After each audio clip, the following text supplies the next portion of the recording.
Welcome back. Let's hit some more high school football in Erie County. We'll head to the west side with stops at Girard and Northwestern. At Girard, Yellow Jackets, home for Seneca. In this one, we'll go to the second quarter. From the Seneca 37, Aiden Arnold going to take this one to pay dirt. Gets it on the board with the touchdown run. Then in the third quarter, it's from the 7-yard line. Seneca quarterback Rylan Hardwood fakes the handoff to Zach Motz, and Hardwood takes it himself. He's in for the score for the Bobcats. Later, from the 1-yard line, Ryan St. Julian rolls over the pile, powers his way in for 6. Girard in the end zone. Girard tops Seneca tonight in a tight one. Final score 28-27. We'll go to Albion now. Northwestern and Conneaut squaring off. No score here in the first quarter. Conneaut from the 20-yard line. It's a handoff to Aiden Ford with a nice run to find the land of 6. Eagles on the scoreboard early, later in the second. Mason Stone hands it to Ford. He'll take off down the far sideline, and he'll go all the way to the 15-yard line before being brought down. Then from inside the 5, it's going to be Wyatt Luke over the goal line for the score for Conneaut. Conneaut tops Northwestern by a final of 28-14. All right, let's get some bonus action at Lakeview. Sailors home for Reynolds, thanks to our friends in Youngstown. Raiders have outscored their last 2 opponents 82-0. They are unbeaten. All right, and to the action here in the second, 30-6 Raiders. Connor Belbach finds Xavier Zakrick for the 9-yard touchdown. They go for 2 and get it, 38-6 Raiders. Now 45-12 in the third. Gabriel Minjarez runs 46 yards to the end zone. Reynolds leads it by 40. And then more in the third as he runs for another 17-yard touchdown. Reynolds over Lakeview, 59-12, the final in that one. All right, let's get some more high school football scores for you from around the area tonight. Erie falling at Hickory, 26-23. Fairview goes down at Oil City, 56-0. Eisenhower over Cochranton, 33-8. Titusville defeats Warren, 26-7. Here's a look at the local college football schedule for the weekend ahead.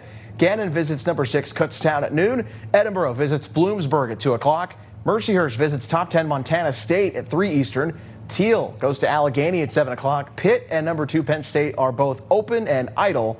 And here's Josh Reed with a recap of Buffalo's Thursday night win for the Bills to open week 3.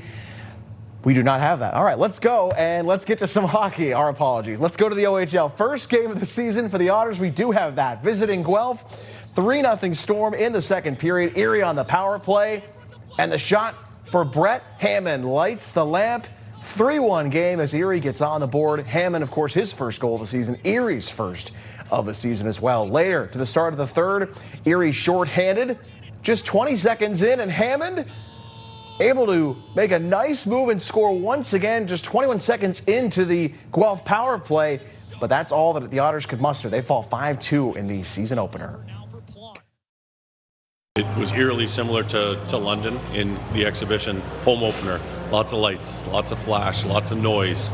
And I think we kind of got caught up in that moment. And we're kind of watching. And obviously Guelph was amped up and took majority of the play to us in the first. I think I just play the same game I always play.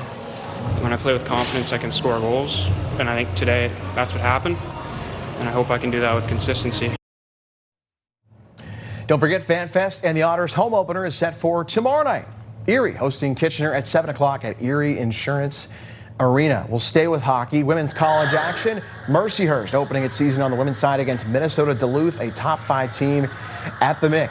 Opening period, both goaltenders were sharp. Eve Gascon comes up with an early save for the Bulldogs. Minutes later, Lakers on the attack. Gascon just brushes the shot away into the corner. At the other end of the ice, Magdalena Lugan makes one of her 43 saves on the night. Offensively, Lakers do get on the board in the second period, trailing 1-0. Coming up, it's Berlin Lalaker with her first collegiate goal. We are tied at 1, and same score later in the second on the breakaway. It's Avery Brick coming up with an opportunity. And on the breakaway, she'll light the lamp. Mercier's leads 2-1, but let's head to the scoreboard here. On the Plyler Entry System scoreboard, it's a tight one. Minnesota Duluth edging Mercier's in overtime, 4-3 at the Mick. Same two clubs are at it again on Saturday afternoon at 1 p.m. from the Ice Center. All right, now we can talk and go back and talk football. The Bills are 3-0 and riding high after a Thursday night win over the Dolphins. Jackson, when you were drafted, everybody here was told that you were a blocking tight end. Jackson Hall, nice to meet you. Jackson, you 2 games here at home, made 2 huge catches, one against the Ravens. Your first touchdown of your NFL career tonight. Walk us through that play. Yeah, I mean, I don't know if you peeped it at the first part, but I kind of didn't really know what the personnel was. These Thursday games, it's tough because this is the first time we get to run some of these plays. We called the timeout. Coach still had faith in it. Slipped a little bit there at the start, but, you know, Josh just being magic Josh. Yeah. Did you anticipate the ball coming to you? Because it looked like you got your hands up a little late there. You always got to anticipate it with him, you know, and walkthroughs and stuff, and we're kind of just messing around a little bit. He'll kind of give you some no-lookers every now and then. You got to be ready. We had some fun about catching the touchdown there, but your blocking is a big reason why you were on the field. Yeah. James Cook goes over 100 yards in this one. How much fun is it when he gets going? Well, first of all, it's a blast because I got him on my fantasy, so anytime I can help contribute to my own team in that way is really nice. But no, I take a lot of pride in it, and James is such an exceptional runner. The whole offensive line and Dalton, Doss, and Reggie are just really stout guys that we love to take the fight to guys, and so it's a great unit. You got to go back to that touchdown. You spiked the ball. Did you get it back? I think someone picked it up for me. I blacked out a little bit. I should have kept it, but, you know, something just told me, my inner tight end, to just spike it. As a trick question, Keon Coleman grabbed it for you. I think you owe him a steak. Let's go. I probably owe him a steak dinner. All right, good for you. Congratulations. Jackson Oz, the Bills improved to 3-0 on the season. Next up, a home game against the Saints next Sunday at Highmark Stadium. I'm Josh Reed. Let's send it back to you. Thanks, Josh. The Steelers look to bounce back as they hit the road for New England this weekend. Our Black and Gold Nation team is right there along with them. It's your Black and Gold report. Black and Gold Nation has made it to Gillette Stadium. He's Riley Holsinger. I'm Andrew Clay. Riley, you're a lifelong Steelers fan, and you know one thing to be true. The Steelers do not play well here in New England. This place behind us, Andrew, is a house of horrors for the Pittsburgh Steelers. They have only won 4 times here since 1974, so it's not just the Tom Brady and the Bill Belichick-led Patriots that they struggle against. It's pretty much every single Patriots team when they play in Foxborough. The last time the Steelers won here was back in 2008. Both teams come into this game. Defense is really struggling, both hoping to get some healthy pieces back, though. Yeah, for the Patriots, that star cornerback Christian Gonzalez, he was officially listed as questionable for Sunday's game.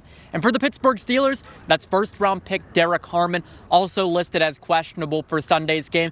He practiced for the first time this week since his MCL sprain that he had in the preseason finale against Carolina, and he pretty much told the coaches, if you call on my number, I'm going to be ready to go. Now, the Steelers will be going without Joey Porter Jr. and Deshaun Elliott, so that's certainly not ideal for the Steelers, but Pittsburgh will hope to get its defense back on track against the Patriots.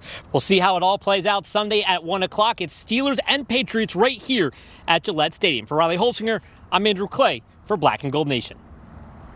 Thanks, fellas. Week 3 of the NFL. Of course, the Bills and Dolphins played last night, so how about this? A couple of games on Sunday. Browns and Steelers in action. Cleveland hosting Green Bay on our sister station, Fox 66 at 1. The Steelers are at the Patriots at 1 o'clock as well. It's that time in the show. It's time for our Friday Night Lights. Play of the night's compliments of the McDowell Trojans running back Brody Bonzel. On a night where McDowell scored 65 points, Bonzel found the end zone often, including this 93-yard touchdown run late in the first half of play. McDowell improves to 2-3 on the season with a 65-47 win over the Meadville Bulldogs. And a shout out to our guy Jay Pushkar on the coverage of that one tonight. And Cameron, what a great week, you know, in week 5 of high school football, as well as the Seawolves advancing to their 4th straight Eastern League championship. Absolutely. Series. A busy night for us, but I had a ton of fun down at UPMC Park, culminating in a little bit of a champagne celebration. Always good times there at the ballpark. No doubt. For Cameron Up, I'm Mike Fenner. Thanks so much for watching Friday Night Lights, and we'll see you later on down the road.